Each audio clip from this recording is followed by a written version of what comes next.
नमस्कार दोस्तों, भक्ति जीवन चैनल पे आप लोगों का स्वागत है। मैं हुमादी पांडे।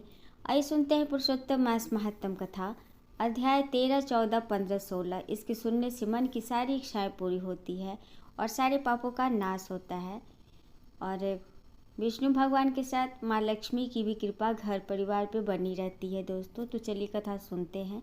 जय श्रीमन नारायण। 13वां अध्याय। ऋषि लोग बोले, हे सूते, हे महाभाग, हे सूते, हे बोलने वालों में श्रेष्ठ, पुरुषोत्तम के वचन से राजा दृढ़धनवा, शोभन राजपुत्र आदि तथा पतिव्रता स्त्री को किस तरह प्राप्त किया और योगियों को भी दुर्लभ भगवान के लोक को किस तरह प्राप्त हुआ। हे तात, आपके मुख कमल से बार बार कथा सार सुनने वाले हम लोगों को अमृत पान करने वालों के समान कथामृत पान से तृप्ति नहीं होती है। इस कारण से इस पुरातन इतिहास को विस्तार पूर्वक कहिए। हमारे भाग्य के बल से ही ब्रह्मा ने आपको दिखलाया है। सूत जी बोले, हे विप्र लोग, सनातन मुनि नारायण ने इस पुरातन इतिहास को नारद जी के प्रति कहा है। वही इतिहास इस समय मैं आप लोगों से कहता हूँ। जैसा गुरु के मुख से राजा दृढ़धनवा का पाप नाशक चरित्र पढ़ा है, उसको सब मुनि श्रवण करे। श्री नारायण बोले, हे ब्राह्मण नारद, सुनिए, मैं पवित्र करने वाली गंगा के समान राजा दृढ़धनवा की सुंदर तथा प्राचीन कथा कहूँगा। है देश का रक्षक श्रीमान बुद्धिमान तथा सत्पराक्रमी चित्रधर्मा नाम का राजा था। उसको दृढ़धनवा नाम से प्रसिद्ध अति तेजस्वी सब गुणों से युक्त सत्य बोलने वाला धर्मात्मा और पवित्र आचरण वाला पुत्र हुआ। कान तक लंबे बाल वाला, चौड़ी छाती वाला, बड़ी भुजा वाला महातेजस्वी एक राजा दृढ़धनवा प्रशस्त गुण समूहों के साथ साथ बढ़ता गया। वह चतुर राजा दृढ़धनवा प्रसन्नता के साथ गुरु के मुख से एक बार कहने मात्र से पूर्व में पढ़े हुए के समान व्याकरण आदि 6 अंगों के साथ 4 वेदों का अध्ययन कर गुरु को दक्षिणा देकर और विधि पूर्वक उनकी पूजा कर बुद्धिमान राजा गुरु की आज्ञा से पिता चित्रधर्मा के पुर को गया। अपने नगर में वास करने वाले प्रजावर्ग के नेत्रों को आनंदित करता हुआ जिस पुत्र को देखकर राजा चित्रधर्मा भी अत्यंत हर्ष को प्राप्त हुआ। पुत्र जवान हो, संपूर्ण धर्म को जानने वाला हो और प्रजापालक में समर्थ हो, इससे बढ़कर सार सुन इस संसार में और क्या है, अर्थात कुछ नहीं है। अब मैं 2 भुजा वाले मुरलीवंशी को धारण करने वाले प्रसन्न मुख वाले शांत तथा भक्तों को भय देने वाले श्री कृष्ण जी की आराधना करता हूँ। जिस तरह ध्रुव, अम्बरीश, सरधाती, यताति प्रमुख राजा और शिवी, रति देव, सासे, विंदु, भगीरथ, भीष्म, विदुर, दुष्यंत और भरत, पृथु, उत्तानपाद, प्रहलाद, विभीषण, ये सब राजा तथा और अन्य राजा लोग भी अनेकों लोगों को त्याग कर इसे अनित शरीर से पुरुषोत्तम भगवान का आराधना कर नित्य सदा रहने वाले विष्णु पद को चले गए। उसी तरह स्त्री, मकान, पुत्र आदि में स्नेह में बंधन को तोड़कर वन में जाकर हरि का सेवन करना हमारा ही कर्तव्य है। ऐसा मन में निश्चय कर समर्थ राजा दृढ़धनवा को राज्य का भार देकर स्वयं विरक्त हो शीघ्र पुलह ऋषि के आश्रम को चला गया। वहां जाकर संपूर्ण कामनाओं से निष्प्रिय हो और भोजन त्याग कर हर समय मन से श्री कृष्ण चंद्र का स्मरण करता हुआ तप करने लगा। कुछ समय तक तप करके वह राजा चित्रवर्मा हरि भगवान के परम धाम को चला गया। राजा दृढ़धनवा ने भी अपने पिता की वैष्णवी गति को सुना। उसमें पिता के परम धाम गमन से हर्ष और वियोग से शोकयुक्त राजा दृढ़धनवा पितृभक्ति से विद्वानों के वचन में स्थित होकर पारलौकिक क्रिया को करने लगा। नीति शास्त्र में विशारद चतुर राजा दृढ़धनवा अत्यंत शोभित पवित्र पुष्करावर्तक नगर में राज्य करने लगा। अच्छे स्वभाव वाली विदर्भ राज की कन्या उसकी स्त्री गुणवती नाम की थी। पृथ्वी पर रूप में उसके समान दूसरी स्त्री नहीं थी। पिपासा प्यास से व्याकुल उस राजा ने समुद्र के समान एक तालाब को देखा। वहां जल्दी से जाकर और पानी पीकर तीर किनारे पर चला आया। वहां घनी छाया वाले एक विशाल वट वृक्ष को देखा। उस वृक्ष की जटा जटा में घोड़े को बांधकर राजा वहीं बैठ गया। उसी समय वहां पे कोई एक परम सुंदर सुग्गा राजा को मोहित करने वाली तुलना रहित मनुष्यवाणी को बोलता हुआ आया। केवल राजा को बैठे देख उसको संबोधित करता हुआ एक ही श्लोक को बार बार पढ़ने लगा कि इस पृथ्वी पर विद्यमान अतुल सुख को देखकर तू तत्व आत्मा का चिंतन नहीं करता है और इस संसार के पार को कैसे जाएगा। बार बार इस श्लोक को राजा दृढ़धनवा के सामने पढ़ने लगा। राजा उसके वचन को सुनकर प्रसन्न हुआ और उस पर मोहित हो गया कि इस सूक पक्षी ने दुख में जानने योग्य सार भरे हुए नारियल फल के समान अगम्य एक ही श्लोक को बार बार पढ़ते हुए क्या कहा। क्या यह कृष्ण द्वैपायन वेद व्यास के श्रेष्ठ पुत्र सुखदेव जी तो नहीं है, जो कि श्री कृष्णचंद्र के सेवक मुझको मूल और संसार सागर में डूबा हुआ देखकर राजा परीक्षित के समान कृपा का उद्धार करने की इच्छा से मेरे पास आए हैं। इस तरह चिंता करते हुए राजा दृढ़धनवा की सेना समीप आ गई। सूक पक्षी को उपदेश देकर स्वयं अंतर्ध्यान अलक्षित हो गया। उस सूक पक्षी के वचन को स्मरण करता हुआ राजा अपने पूर्व में जाकर बुलाने पर भी नहीं बोलता है और निंद्रा रहित हो उसने भोजन को भी त्याग दिया था। तब एकांत में उसकी रानी ने आकर राजा से पूछा। गुण सुंदरी बोली, हे पुरुषों में श्रेष्ठ, यह मन में मलिनता क्यों हुई। हे भूपाल पृथ्वी के रक्षक, उठिए उठिए, भोगों को भोगिए और वचन बोलिए। देवताओं से भी दुख से जानने योग्य उस शुभ पक्षी के सत्य वचन का स्मरण करता हुआ रानी गुण सुंदरी के प्रार्थना करने पर भी राजा दृढ़धनवा कुछ नहीं बोला। पति के दुख से अत्यंत पीड़ित वह रानी भी दीर्घ श्वास लेकर अपनी स्वामी की चिंता से उत्कृष्ट कारण को नहीं जान सकी। इस प्रकार चिंता में मग्न राजा का कितना भी समय बीत गया, परंतु संदेह सागर से पार करने वाला कोई भी कारण वह देख न सकी। नारद जी बोले, हे मुने, इस तरह चिंता को करते हुए पृथ्वीपति राजा दृढ़धनवा का क्या हुआ सो आप कहें, क्योंकि हे मुने, निर्मल वैश्व चरित्र थोड़ा भी यदि सुना जाए तो पापों का नाश हो जाता है। इति श्री विहन्नारदीय पुराण पुरुषोत्तम मास महात्म त्रयोदश अध्याय। हरिओम तत्सत। 14वां अध्याय। श्री नारायण जी बोले, इसके बाद चिंता से आतुर राजा दृढ़धनवा के घर वाल्मीकि मुनि आए, जिन्होंने परम अद्भुत तथा सुंदर रामचंद्र जी का चरित्र वर्णन किया है। राजा दृढ़धनवा ने दूर से ही वाल्मीकि मुनि को आते हुए देखकर घबराहट के साथ जल्दी से उठकर भक्ति युक्त हो उनके चरणों में दंडवत प्रणाम किया। भली भांति पूजा कर उत्तम आसन पर ऋषि को बैठाकर उनके चरणों को गोद में लेकर दोनों हाथों से धोया और उसे चरणोदक को बड़े हर्ष के साथ सिर से धारण कर सूक पक्षी की बात स्मरण करता हुआ राजा दृढ़धनवा ने मधुर वचन में यो कहा। दृढ़धनवा बोले, हे भगवान, इस समय मैं कृत्य हूँ, भाग्यवान हूँ, मेरा जन्म सफल हुआ है। हे प्रभु, आज मेरा मनोरथ पूर्ण हुआ। आज आपके प्रत्यक्ष दर्शन से शास्त्रादिकों के यथार्थ अर्थ का ज्ञान सफल हुआ। हे जगत के पावन करने वालों के पावन करने वाले, आज मैं आपके भाग्य का क्या वर्णन करूं। श्री नारायण बोले। इस तरह वाल्मीकि मुनि को कहकर वह राजा मौन हो गए। बाद वाल्मीकि मुनि उस राजा को विनय युक्त देखकर बड़े प्रसन्न हुए और जनता को आनंदित करते हुए बोले। वाल्मीकि मुनि बोले, हे नृपश्रेष्ठ, ठीक है, तुमने उप प्रकार की सब बातों का होना संभव है। हे राजन, तुम चिंता से आतुर क्यों हो, सो सब मन की बात कही ऐसा मालूम पड़ता है कि तुम्हारी कुछ कहने की इच्छा है, इसलिए हे महामते उसे कहो।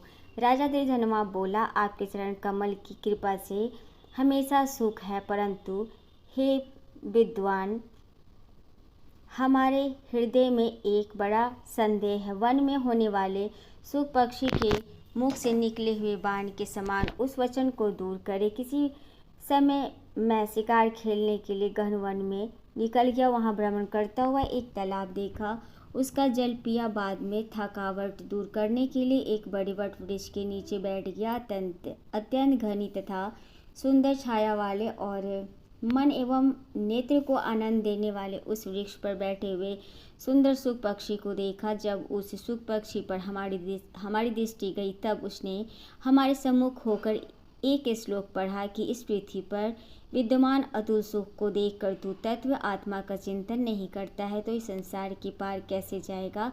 मैं इस प्रकार सुख पक्षी के वचन को सुनकर विस्मित हो गया। हे ब्राह्मण, मैं नहीं जानता उस सुख पक्षी ने क्या कहा।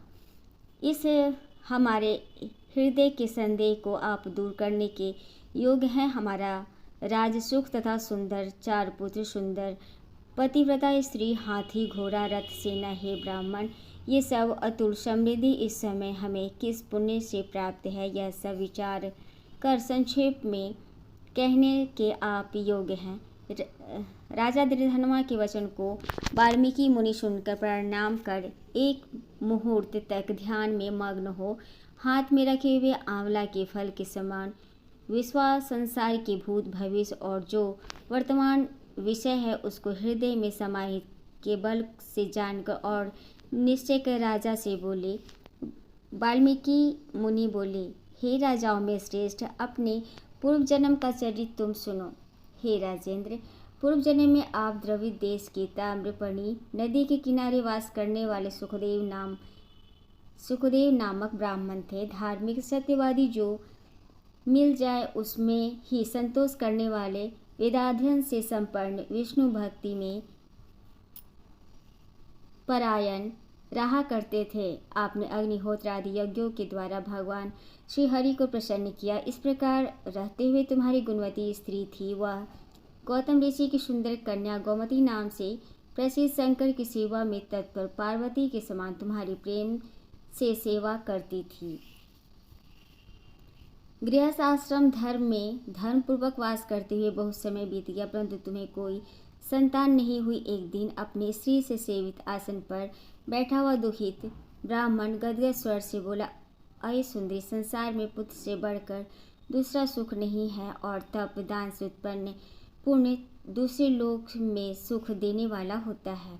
शुद्ध वंश में होने वाली संतान इस लोक में तथा परलोक में कल्याण करने वाली होती है। उस श्रेष्ठ पुत्र के न मिलने से मेरा जीवन निष्फल है। न तो मैंने पुत्र को प्यार किया और न वेद पढ़ने के लिए सोने से जगाया, न तो उसका विवाह किया, इसलिए मेरा जन्म व्यर्थ ही चला गया। अभी मेरी मृत्यु हो, मेरे को आयुष प्रिय नहीं है। इस प्रकार अपने प्रिय पति का वचन सुनकर श्री गौतमी खिन्न मन हुई। बाद धैर्य धारण करती हुई प्रिय वचन बोलने में चतुर प्रिय पति के प्रेम में मग्न वह स्त्री अपने पति को समझाने के लिए सुंदर वचन बोली।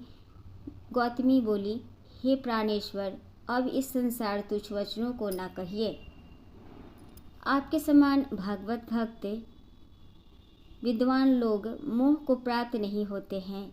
हे विभो, आप सत्य धर्म में तत्पर रहने वाले हो। आपने स्वर्ग को जीत लिया है। हे सुव्रत अर्थात हे सुंदर व्रत करने वाले, आप जैसे ज्ञानी को पुत्रों से सुख की प्राप्ति कैसी, अर्थात ज्ञानी पुरुष पुत्रों से होने वाले सुख की इच्छा नहीं करते हैं। हे ब्राह्मण, पहले चित्रकेतु नामक राजा पुत्र शोक से संतप्त हुआ, तब नारद और अंगिरा ऋषि के आने पर पुत्र शोक से युक्त हो संसार से उद्धार को प्राप्त हुआ। इसी प्रकार राजा अंगवेन नामक दुष्ट पुत्र के कारण रात्रि के समय वन को चला गया।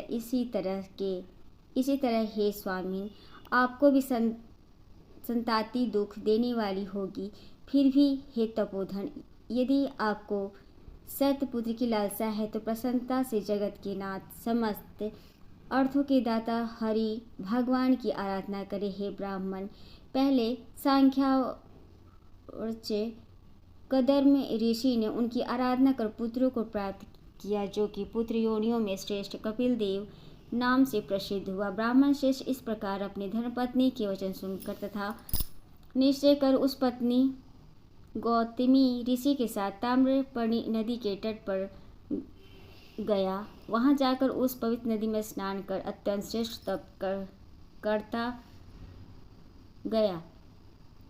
भया। 5 दिन के बाद सूखे पत्ते तथा जल का आहार करता। इस प्रकार तप करते उस तपोनिधि सुदेव ब्राह्मण को 4000 वर्ष व्यतीत हो गए। हे ब्राह्मण, उसके इस तपस्या से तीनों लोग कांप उठे। भक्तवत्सल भगवान उसे सुदेव ब्राह्मण के अत्यंत उग्र तपस्या को देखकर जल्दी से गरुड़ पर सवार होकर प्रकट हुए। श्री नारायण बोले, नवीन मेघ के समान जगत की रक्षा करने में समर्थ चार भुजा वाले प्रसन्न मुख मुरारी को देखकर सुदेव शर्मा ब्राह्मण हर्ष के साथ मुकुंद भगवान को साष्टांग प्रणाम करता हुआ बोला। इति श्री बृहन्नारदीय पुराण पुरुषोत्तम मास महात्म चतुर्दशो अध्याय। हरिओम तत्सत। 15वां अध्याय। श्री नारायण बोले, नारद, सुवेद शर्मा ब्राह्मण हाथ जोड़कर गदगद स्वर में भक्तवत्सल श्री कृष्ण देव की स्तुति करता हुआ बोले, हे देव, हे देवेश, हे त्रैलोक्य को अभय देने वाले हे प्रभु, आपको नमस्कार है। हे सर्वेश्वर, आपको नमस्कार है। मैं आपकी शरण आया हूँ। हे परमेश्वर, हे जगत वत्सल, मेरी रक्षा करो। हे जगत के समस्त प्राणियों से नमस्कार किए जाने वाले, हे शरण में आए हुए लोगों के भय का नाश करने वाले, आपको नमस्कार है। आप जय के स्वरूप हो, जय के देने वाले हो, जय के मालिक हो, जय के कारण हो, विश्व के आधार हो, विश्व के एक रक्षक हो, दिव्य हो, विश्वों के स्थान हो, फलों के बीज हो, फलों के आधार हो, विश्व में स्थित हो, विश्व के कारण हो, फलों के मूल हो, फलों के देने वाले हो, तेज स्वरूप हो, तेज के दाता हो, सब तेजस्वियों में श्रेष्ठ हो, कृष्ण हृदयानंधकार के नाशक हो, विष्णु व्यापक हो, वासुदेव देवताओं के वासस्थान अथवा वासुदेव के पुत्र हो, दीन वत्सल्य हो, ऐसे आपको मैं नमस्कार करता हूँ। हे जगत प्रभु, आपकी स्तुति करने में ब्रह्मादि देवता भी समर्थ नहीं है। हे जनार्दन, मैं तो अल्प बुद्धि वाला मंद मनुष्य हूँ, किस तरह स्तुति करने में समर्थ हो सकता हूँ। अत्यंत दुखी दीन अपने भक्त की आप कैसे उपेक्षा त्याग करते हो। हे प्रभु, क्या आज संसार में वह आपकी लोक बंधुता नष्ट हो गई। वाल्मीकि ऋषि बोले, सुदेव शर्मा ब्राह्मण इस प्रकार विष्णु भगवान की स्तुति कर हरि के सामने खड़ा हो गया। हरि भगवान उसके वचन सुनकर मेघ के समान गंभीर वचन से बोले। श्री हरि बोले, हे वत्स, तुमने जो तप किया वह बहुत सुंदर, वह बहुत अच्छी तरह से किया। हे महाप्राज्ञ, हे तपोधन, क्या चाहते हो सो मुझसे कहो। तुम्हारे तप से प्रसन्न मैं उस वर को तुम्हारे लिए दूंगा, क्योंकि आज के पहले ऐसा बड़ा भारी कर्म किसी ने भी नहीं किया है। सुदेव शर्मा बोले, हे नाथ, हे दीन बंधु, हे दयानिधि, यदि आप प्रसन्न हैं तो हे विष्णु, हे पुराण पुरुषोत्तम, कृपा कर आप मेरे लिए सत्पुत्र दीजिए।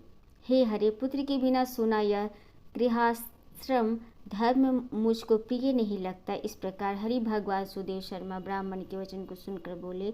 श्री हरि भगवान बोले, हे द्विज, पुत्र को छोड़कर बाकी जो न देने के योग्य है उसको भी तुम्हारे लिए दूंगा, क्योंकि ब्रह्मा ने तुम्हारे लिए पुत्र का सुख नहीं लिखा है।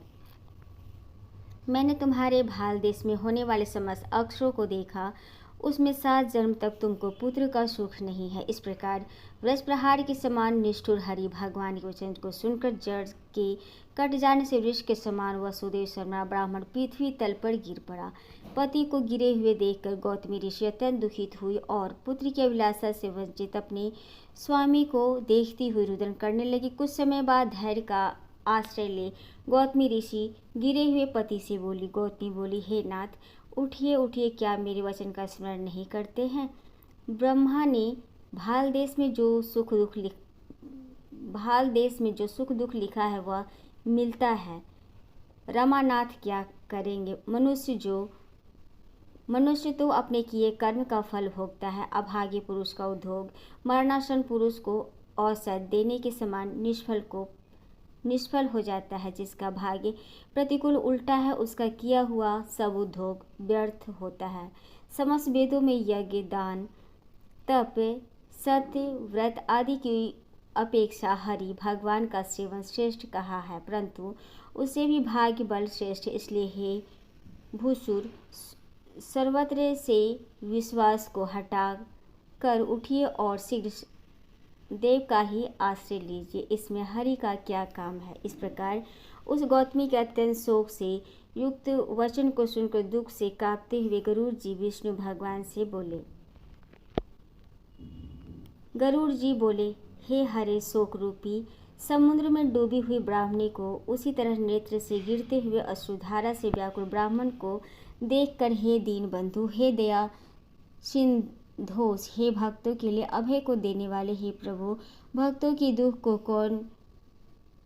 के दुख को नहीं सहने वाले, आपकी आज यह दया कहाँ चली गई। प्रभु, आप वेद और ब्राह्मण की रक्षा करने वाले साक्षात विष्णु हो, इस समय आपका धर्म कहाँ गया। अपने भक्त को देने के लिए 4 प्रकार की मुक्ति आपके हाथ में स्थित कही गई है। अहो, फिर भी वे आपके भक्त उत्तम गति को छोड़कर चतुर्विध मुक्ति की इच्छा नहीं करते हैं और उनके सामने 8 सिद्धियां दासी के समान स्थित रहती है। आपके आराधन का महात्म सब जगत सुना है, तब इस ब्राह्मण की पुत्र की वांछा आज पूर्ण करने में आपको क्या परिश्रम है। हाथी दान करने वाले पुरुष को अंकुश दान करने में क्या परिश्रम है। अब आज से कोई भी आपके चरण कमल की सेवा नहीं करेगा। जो पुरुष के भाग्य में होता है वही निश्चय रूप से प्राप्त होता है। इस बात की प्रथा आज से संसार में चल पड़ी और आपकी भक्ति रसातल को चली गई, अर्थात लुप्त हो गई। हे नाथ, आप अपने तथा न करने में स्वतंत्र हैं। यह आपका सामर्थ्य सर्वविख्यात है। आज वह सामर्थ्य इस ब्राह्मण को पुत्र प्रदान न करने से नष्ट होता है, इसलिए आप इस ब्राह्मण के लिए अवश्य एक पुत्र प्रदान कीजिए। सुदामा ब्राह्मण ने आपकी आराधना कर उत्तम वैभव को प्राप्त किया। आपकी कृपा से सांदीपनी गुरु ने मृत पुत्र को प्राप्त किया। इस कारणों से पुत्र की लालसा करने वाले ये दोनों स्त्री पुत्र आपकी शरण में आए हैं। श्री नारायण बोले। इस प्रकार विष्णु भगवान अमृत के समान गरुड़ के वचन को सुनकर गरुड़ जी से बोले, हे पक्षीवर, हे वैनते, इस ब्राह्मण को अभिलाषित एक पुत्र शीघ्र दीजिए। इस प्रकार अपने अनुकूल हरि भगवान के वचन को सुनकर गरुड़ जी ने अत्यंत प्रसन्नचित होकर उस पृथ्वी के देवता दुखित ब्राह्मण के लिए अनुरूप सुंदर पुत्र को जल्दी से दे दिया। इति बृहन् नारदीय पुराण पुरुषोत्तम मास महात्म 15वां अध्याय। हरिओम तत्सत। 16वां अध्याय। श्री नारायण बोले, हे महाप्राज्ञ, हे नारद, वाल्मीकि ऋषि ने जो परम अद्भुत चरित्र दृधन्वा राजा से कहा, उस चरित्र को मैं कहता हूँ, सुनो। वाल्मीकि ऋषि बोले, हे दृधन्वा, हे महाराज, हमारे वचन को सुनिए। गरुड़ जी ने केशव भगवान की आज्ञा से इस प्रकार ब्राह्मण श्रेष्ठ से कहा। गरुड़ जी बोले, हे द्विश्रेष्ठ, तुमको 7 जन्म तक पुत्र का सुख नहीं है। यह जो वचन हरि भगवान ने कहा सो इस समय तुमको वैसा ही है। फिर भी कृपा से स्वामी की आज्ञा पाकर मैं तुमको पुत्र दूंगा। हे तपोधन, हमारे अंश से तुमको पुत्र होगा। जिस पुत्र से गौतमी के साथ तुम मनोरथ को प्राप्त करोगे, किंतु उस पुत्र से होने वाला दुख तुम दोनों को अवश्य होगा। हे द्विज शार्दूल, तुम धन्य हो जो तुम्हारी बुद्धि हरि भगवान में हुई। हरि भक्ति सकाम हो अथवा निष्कातम हो, हरि भगवान को दोनों ही प्रिय है। मनुष्यों का शरीर जल से बुदबुद के समान क्षण में नाश होने वाला है। इस शरीर को प्राप्त कर जो हृदय में हरि के चरणों का चिंतन करता है वह धन्य है। इस अत्यंत दुस्तर संसार से तारने वाले हरि भगवान के अलावा दूसरा और कोई नहीं है। यह हरि भगवान की ही कृपा से मैंने तुमको पुत्र दिया है। मन में श्री हरि को धारण कर सुखपूर्वक विचारों और उदासीन भाव से संसार के सुखों को भोगो। वाल्मीकि ऋषि बोले, गौतमी और सुदेव दोनों स्त्री पुरुष के देखते देखते उत्तम वर को देकर उसी समय गरुड़ पर सवार होकर भगवान हरि शीघ्र ही बैकुंठ को चले गए। सुदेव शर्मा भी स्त्री के साथ अपने मन के अनुसार पुत्र रूप वर को पाकर अपने घर को आया और उत्तम गृहस्थ आश्रम के सुख को भोगने लगा। कुछ समय बीतने के बाद गौतमी को गर्भ रहा और 10 महीना प्राप्त होने पर गर्भ पूर्ण हुआ। प्रसूति काल आने पर गौतमी ने उत्तम पुत्र पैदा किया और पुत्र के होने पर सुदेव शर्मा बहुत प्रसन्न हुआ। श्रेष्ठ ब्राह्मणों को बुलाकर जात क्रम संस्कार किया और अच्छी तरह स्नान कर ब्राह्मण श्रेष्ठ सुखदेव शर्मा ने उन ब्राह्मणों को बहुत दान दिया। ब्राह्मण और सज्जनों के साथ बुद्धिमान सुखदेव शर्मा ने नामकरण संस्कार किया। कृपालु गरुड़ जी ने प्रेम से यह पुत्र हुआ था। कृपालु गरुड़ जी ने प्रेम से यह पुत्र हुआ था। शरतकालीन चंद्रमा के समान उदय को प्राप्त तेजस्वी यह सुख के सदृश है, इसलिए मेरा यह पुत्र सुखदेव नाम वाला हो। माता के मन को आनंद देने वाला वह पुत्र पिता के मनोरथ के साथ साथ शुक्ल पक्ष के चंद्रमा के समान बढ़ने लगा। पिता ने हर्ष के साथ उपनयन संस्कार कर गायत्री मंत्र का उपदेश दिया। बाद वह बालक वेदारंभ संस्कार को प्राप्त कर ब्रह्मचर्य व्रत में स्थित हुआ। उसे ब्रह्मचर्य के तेज से युक्त बालक साक्षात पूरे सूर्य के समान शोभित हुआ। बुद्धि सागर उस बालक ने वेद का अध्ययन प्रारंभ किया। उस गुरु वत्सल बालक ने सद्बुद्धि से अपने गुरु को प्रसन्न किया और गुरु के एक बार कहने मात्र से समस्त विद्या को प्राप्त किया। वाल्मीकि ऋषि बोले, एक समय कोटि सूर्य के समान प्रभाव वाले देवल ऋषि आए। उनको देखकर हर्ष से सुखदेव शर्मा ने दंडवत प्रणाम किया। अर्घपाद आदि से विधि पूर्वक उन देवल मुनि की पूजा की और महात्मा देवल के लिए आसन दिया। अति तेजस्वी देवदर्शन देवल ऋषि उसे आसन पर बैठने गए। बाद अपने चरणों पर बालक को गिरे हुए देखकर देवल ऋषि बोले, देवल मुनि बोले, अहो हे सुखदेव, तुम धन्य हो, तुम्हारे ऊपर भगवान प्रसन्न हुए क्योंकि तुमने दुर्लभ सुंदर श्रेष्ठ पुत्र को प्राप्त किया है। मेरा विनीत बुद्धिमान बोलने में चतुर्वेद पाठी और शीलवान पुत्र कहीं भी किसी के यहाँ नहीं देखा। हे पुत्र, यहाँ आओ, तुम्हारे हाथ में यह कौतुक क्या देखता हूँ। सुंदर छत्र 2 चामर अवरेखा के साथ कमल जानू तक लटकने वाले हाथी के सूर के समान ये तुम्हारे हाथ है। कान तक फैले हुए विशाल नेत्र, शरीर गोल आकार का त्रिवली से युक्त पेट। इस प्रकार उस बालक के विषय में कहकर उस ब्राह्मण को उत्कंठित देखकर देवल ऋषि फिर बोले, अहो हे सुदेव, यह तुम्हारा लड़का गुणों का समुद्र है। कंधा और कोख का सानिध्य स्थान गूढ़ है। संग के समान उतार चढ़ाव युक्त गला वाला, चिक्कण टेढ़ सिर के बाल वाला, ऊंची छाती, लंबी गर्दन, बराबर कान, बैल के समान कंधा, इस तरह समस्त लक्षणों से युक्त यह पुत्र श्रेष्ठ भाग्य का निधि है। एक ही बहुत बड़ा दोष है, इसमें सब व्यर्थ हो गया। इस प्रकार कहकर वह सिर कांपते हुए दीर्घ श्वास लेकर देवल मुनि बोले, प्रथम आयु की परीक्षा करना, बाद लक्षणों को कहना चाहिए। आयु से हीन बालक के लक्षणों से क्या प्रयोजन है। हे सुदेव, यह तुम्हारा बालक 12वें वर्ष में डूबकर मर जाएगा। इसमें तुम मन में शोक नहीं करना, अवश्य होने वाला निसंदेह होकर ही रहता है।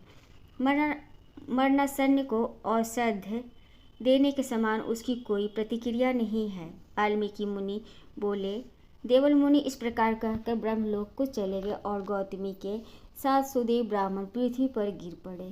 पृथ्वी पर पड़ा हुआ देवल ऋषि के कहे हुए वचनों को स्मरण कर चिरकाल तक विलाप करने लगा। बाद उसकी स्त्री गौतमी धैर्य धारण करती हुई पुत्र का अपनी गोद में लेकर प्रथम प्रेम से पुत्र का मुख चुम्बन कर बाद पति से बोली। गौतमी बोली, हे द्विजराज, होने वाली वस्तु में भय नहीं करना चाहिए। जो नहीं होने वाला है वह कभी नहीं होगा और जो होने वाला है वह होकर रहेगा। क्या राजा नल, रामचंद्र और युधिष्ठिर दुख को प्राप्त नहीं हुए?